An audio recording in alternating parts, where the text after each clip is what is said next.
أعوذ بالله من الشيطان الرجيم بسم الله الرحمن الرحيم هدى للناس وبينات من الهدى والفرقان. بسم الله الرحمن الرحيم الحمد لله رب العالمين لا علم لنا إلا ما علمتنا إنك أنت العليم الحكيم. قال الله عز وجل وإذ أخذنا ميثاق بني إسرائيل لا تعبدون إلا الله وبالوالدين إحسانا وذي القربى واليتامى والمساكين.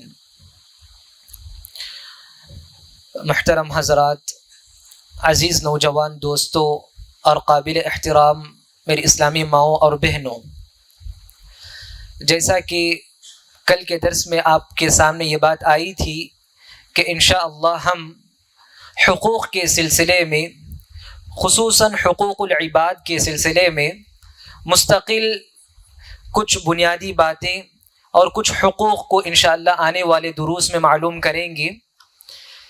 تو میں نے آپ کے سامنے سورۃ البقرہ ہی کی ایک آیت پڑھی۔ دراصل حقوق کسے کہتے ہیں؟ حقوق کا مطلب ہے کسی پر کسی کا حق واجب ہو جانا۔ حقوق کی دو قسمیں ہیں، ایک ہے حقوق اللہ اور ایک ہے حقوق العباد۔ حقوق اللہ کا مطلب اللہ تعالیٰ کے حقوق۔ اللہ کے کیا کیا حقوق ہیں؟ اللہ ایک کی عبادت کرنا، اللہ کی فرما برداری کرنا، اللہ ہی کے لیے سب کچھ جتنے بھی حقوق ہیں، نماز، روزہ، حج، جتنی بھی عبادتیں ہیں، اس کا تعلق حقوق اللہ سے ہے۔ اور حقوق کا ایک دوسرا تعلق یا دوسرا پہلو یہ یوں سمجھو کہ حقوق العباد ہے، اور اسی سلسلے میں انشاءاللہ ہماری گفتگو بھی ہوگی حقوق العباد کے سلسلے میں۔ حقوق العباد کسے کہتے؟ حقوق العباد کا مطلب بندوں کے حقوق۔ بندوں کے کیا کیا حقوق ہیں؟ والدین کے حقوق، اولاد کے حقوق، پڑوسیوں کے حقوق، اس طرح بہت سارے حقوق ہیں جس کو ہم حقوق العباد کہتے ہیں، بندوں کے حقوق۔ اور اللہ تعالیٰ نے دونوں حقوق کو ایک ساتھ قرآن میں ذکر بھی کیا ہے۔ جس طرح ایک سکے کا دو رخ ہوتا ہے نا، تو اسی طرح سے دونوں پہلو کو اللہ تعالیٰ ہمیشہ ذکر کرتے۔ جیسے ایک ایسی آیت میں بھی اللہ نے کیا کہا، وَإِذْ أَخَذْنَا مِيثَاقَ بَنِي إِسْرَائِيلَ لَا تَعْبُدُونَ إِلَّا اللَّهَ وَبِالْوَالِدَيْنِ إِحْسَانًا۔ بنی اسرائیل کے جو پیغمبر گزرے نا، وہ بھی اپنی امتوں سے اسی بات کا عہد و پیمان لیتے تھے، یعنی حقوق اللہ کا بھی اور حقوق العباد کا بھی۔ اور اللہ نے دوسری جگہ کیا کہا، مشہور آیت ہم بار بار سنتے ہیں، وَقَضَى رَبُّكَ أَلَّا تَعْبُدُوا إِلَّا إِيَّاهُ وَبِالْوَالِدَيْنِ إِحْسَانًا، یعنی اللہ کا بھی حق ہے کہ اسی ہی کی عبادت کرو۔ پھر اس کے بعد بندوں کا حق بھی بتایا گیا کہ والدین کے ساتھ اچھا سلوک کرو۔ پھر اللہ نے ایک اور آیت میں کہا وَاعْبُدُوا اللَّهَ وَلَا تُشْرِكُوا بِهِ شَيْئًا وَبِالْوَالِدَيْنِ إِحْسَانًا، ایک اللہ کی عبادت کرو، اس کے ساتھ شرک مت کرو اس کے ساتھ، اور والدین کی اطاعت کرو۔ تو کہنے کا مطلب یہ کہ قرآن میں بھی اللہ تعالیٰ دونوں حقوق کو ایک ساتھ ذکر کرتے ہیں۔ تو ہمیں حقوق اللہ بھی ادا کرنا ہے، حقوق العباد کو بھی ادا کرنا ہے، دونوں کو ایک ساتھ لے کر چلنا ہے۔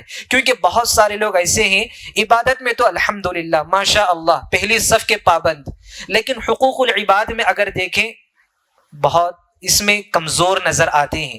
بہت سارے لوگ ایسے بھی رہتے حقوق العباد میں ماشاء اللہ لوگوں کے جتنے حقوق ہیں سب ادا کرتے، سبحان اللہ، ان کے بارے میں کہنے کے لیے کوئی اور الفاظ نہیں، لیکن حقوق اللہ کی جب بات آئے تو عبادتوں میں وہ لوگ بہت کمزور نظر آتے ہیں۔ دونوں بھی ایک ساتھ ہمارے ساتھ ہونا چاہیے، حقوق اللہ بھی حقوق العباد بھی، دونوں کو ایک ساتھ ہمیں لے کر چلنا ہے۔ اللہ کے نبی صلی اللہ علیہ وسلم کی بعثت ایک ایسے معاشرے میں، ایک ایسی سوسائٹی میں آپ کی بعثت ہوئی جہاں پر سب خود غرض تھے، یعنی یوں کہیں سیلفش تھے ہر کوئی۔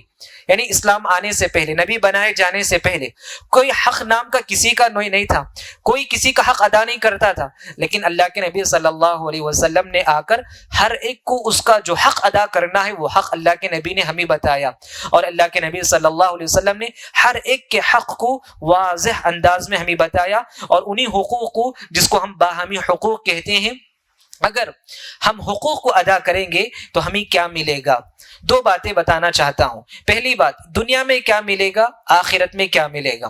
اگر ہم حقوق کی پاسداری کریں گے، حقوق کو مکمل طور پر ادا کریں گے، دنیا میں عزت اور وقار کے ساتھ، سکون اور اطمینان کے ساتھ سر بلند کر کے ہم جینے والے ہو سکتے ہیں۔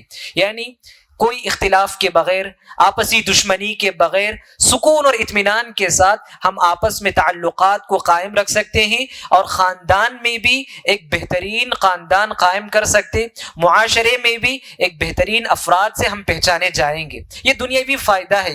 یعنی اگر ہم آپس میں حقوق کو ادا کرتے ہیں، والدین کا حق ادا کرے تو ماشاءاللہ والدین اور اولاد کے درمیان ایک بہترین تعلق قائم رہتا ہے۔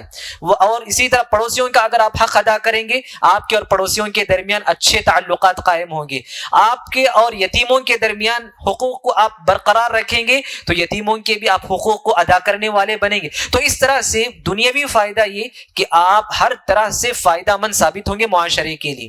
آخرت کی جب ہم بات کرتے ہیں تو آخرت میں اگر میں اور آپ حقوق کو نہیں ادا کریں گے، حقوق میں کوتاہی کریں گے، تو اس سلسلے میں اللہ کے نبی صلی اللہ علیہ وسلم نے بہت ساری وعیدیں سنائی ہیں۔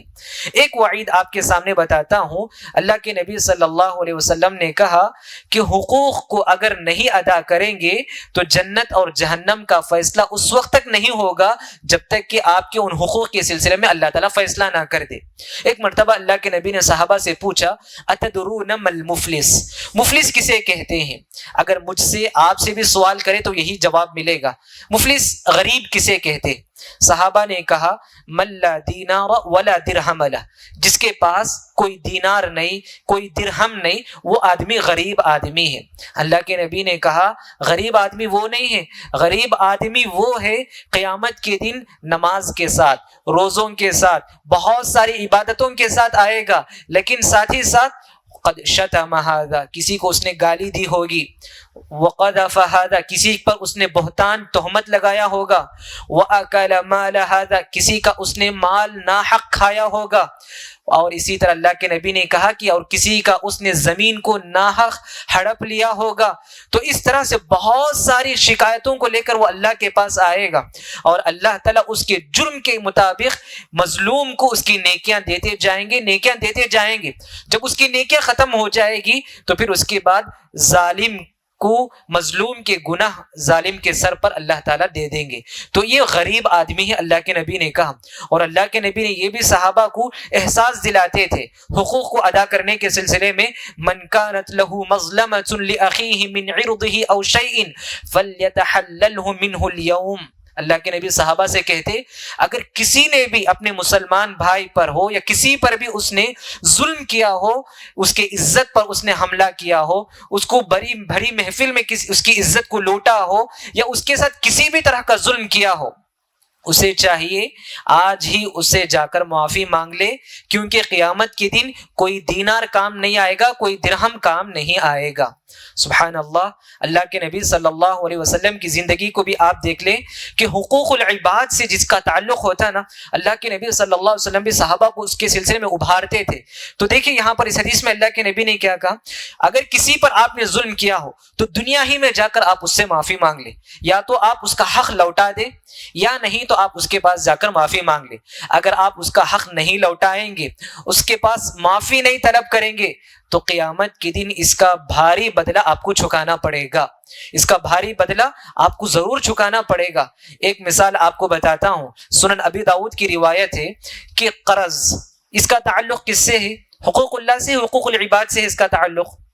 کس سے ہے اس کا تعلق؟ قرض کا تعلق حقوق العباد سے ہے، بندوں کے حقوق سے ہے۔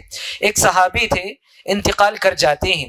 جابر بن عبداللہ رضی اللہ عنہ کہتے کہ ہم نے ایک صحابی کو ان کی وفات کے موقع پر ان کو غسل دیا، کفن پہنا دیا، اللہ کے نبی کے پاس ان کو لے کر آئے۔ اللہ کے نبی کے پاس لے کر آنے کے بعد کہا، اللہ کے نبی آپ اس بندے کے جنازے کی نماز پڑھا دیجئے۔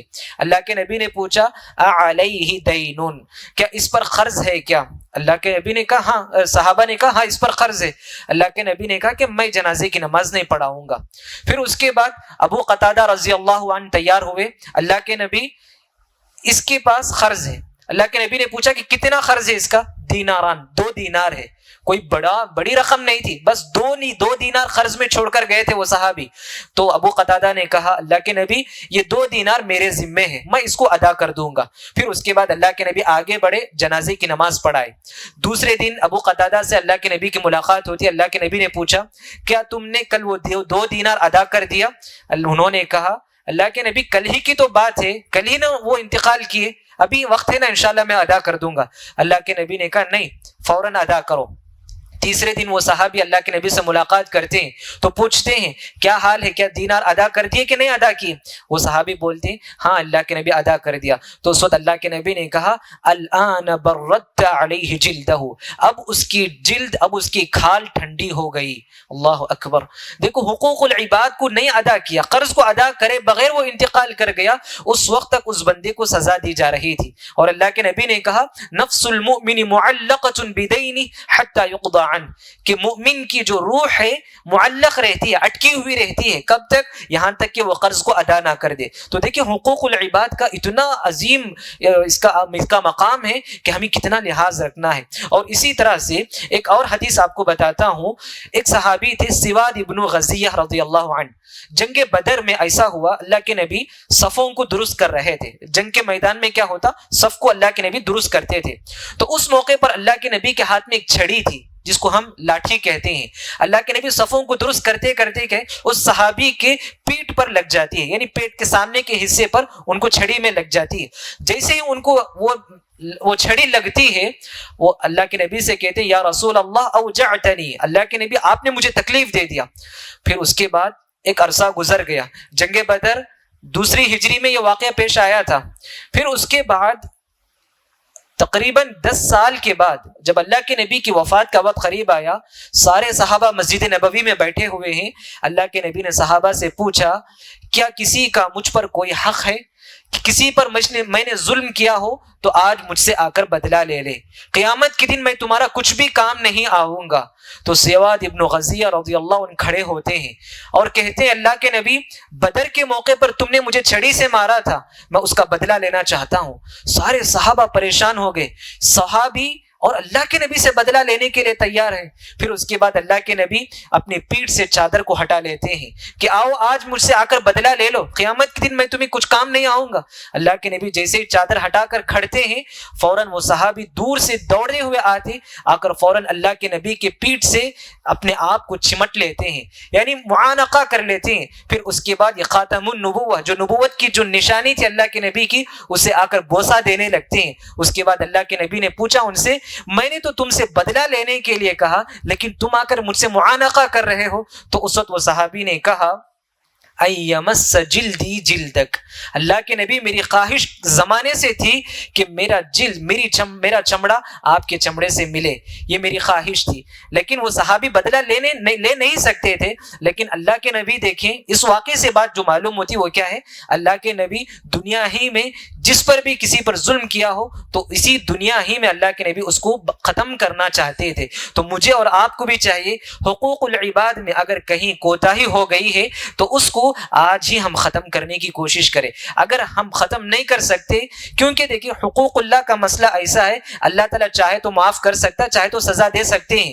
اگر آپ فرض نماز میں کوتاہی کر دیے، نوافل کے ذریعے سے اس کی بھرپائی کر سکتے، لیکن حقوق العباد میں کوتاہی ہو گئی نا تو اللہ تعالیٰ جب تک صاحب حق معاف نہیں کرے گا اس وقت تک اللہ تعالیٰ بھی معاف نہیں کریں گے. تو انشاءاللہ اسی سلسلے میں ہم آنے والے دروس میں معلوم کریں گے کس کا کیا حق ہے، والدین کے حقوق، اولاد کے حقوق، پڑوسیوں کے حقوق، رشتہ داروں کے حقوق. اس طرح بہت سارے حقوق ہیں جس کو مجھے اور آپ کو ادا کرنے کی ضرورت ہے.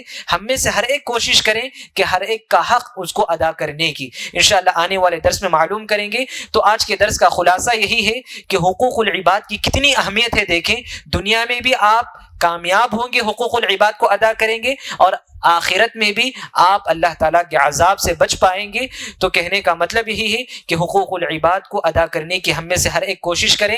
دعا ہے اللہ رب العالمین سے کہ اللہ تعالیٰ مجھ کہنے والے کو، آپ تمام سننے والے کو، بندوں کے جو بھی حقوق ہیں ان حقوق کو سمجھ کر ادا کرنے کی توفیق عطا فرمائے۔ آمین۔ سبحان ربک رب العزت عما یصفون وسلام علی المرسلین والحمد للہ رب العالمین۔ سبحانک اللہم وبحمدک اشہد ان لا الہ الا انت استغفرک واتوب الیک۔